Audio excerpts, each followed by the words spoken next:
भाई मारे गए थे आज तो, बस बाल बाल बच गए।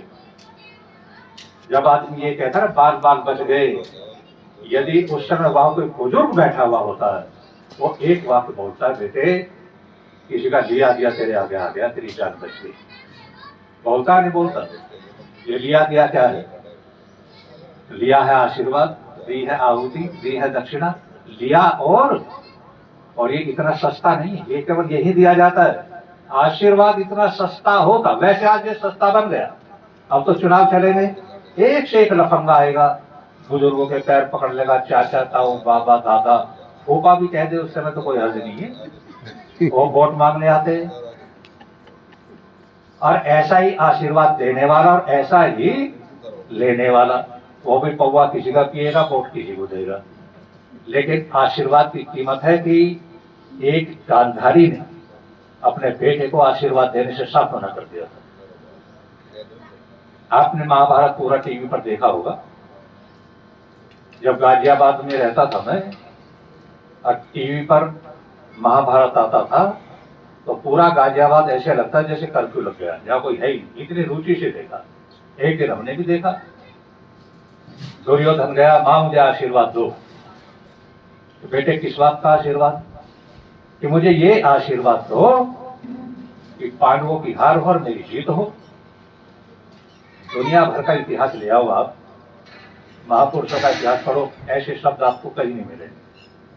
गांधारी कहती, बेटे मैं तुझे जीत का आशीर्वाद नहीं दे सकती, तू आयुष्मान हो ये तो आशीर्वाद दे सकती हूं, लेकिन युद्ध में तेरी जीत हो ये आशीर्वाद तुझे कदापि नहीं दूंगी। कि क्यों? कि बेटे जीत का आशीर्वाद तो उसे दूंगी जो धर्म की लड़ाई लड़ रहा है, तू तो पराया हक छीन करके खाने वाला है। अगर तुझे आशीर्वाद दूं और आशीर्वाद से तू आर्यभट्ट का राजा बन जाए, तो तेरे जैसे दुष्टों का जहां राज होगा, वहां सज्जन लोगों का जीना भी मुश्किल हो जाएगा, अब उसका पाप मुझे भी लगेगा। आप जानते हैं, आप एक एमपी की मां को या राहुल की मां को, किसी को भी लेकर देता हूं, आप उसे ये कहो ना, तेरा बेटा प्रधानमंत्री बन जाएगा, दिल्ली के घंटा घर पर तू 1 घंटा डांस कर दे, वो 4 घंटे कर देगी, कच्छा पहन कर दे।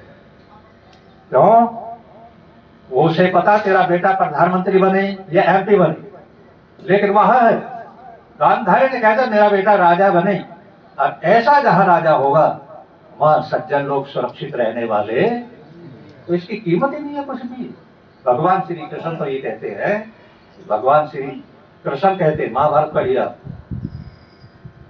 कथा तो बहुत लंबी है, वो मैं नहीं सुनाने जा रहा, लेकिन महाभारत में घटना ऐसी आती है, अर्जुन ने युधिष्ठिर को मारने के लिए तलवार निकाली, तुमने मेरे गांडीव धनुष का अपमान किया है, तेरी गर्दन काटूंगा। भगवान श्री कृष्ण ने हाथ पकड़ लिया, अर्जुन ये क्या करते हो, क्या युधिष्ठिर को मारूंगा? कि पगले, इसी की करतूत को तुम झेल रहे हो, आज तुझे मारने के लिए तैयार हो गया। अर्जुन ने कहा कि जिस दिन गांडीव धनुष मुझे मिला था, उस दिन मैंने व्रत लिया था कि जो भी मेरे गांडीव का अपमान करेगा मैं उसे जिंदा नहीं छोड़ू, और आज इसका अपमान युधिष्ठिर ने किया, इसलिए मारूंगा। पूछना कि फिर मार दे, लेकिन ये मारना, किसी की गर्दन उतार देना ही मारना नहीं होता। अर्जुन, अगर तुम युधिष्ठिर को मारना चाहते हो तो एक बात सुन ले, अपने बुजुर्गों का, अपने गुरुओं का और विद्वानों का अपमान कर देना भी मारने के बराबर होता है। पहली बात तो इस बात को नौजवान समझें, भगवान श्री कृष्ण कहते हैं अपने बाप को तू कह करके बोलना, मां को तू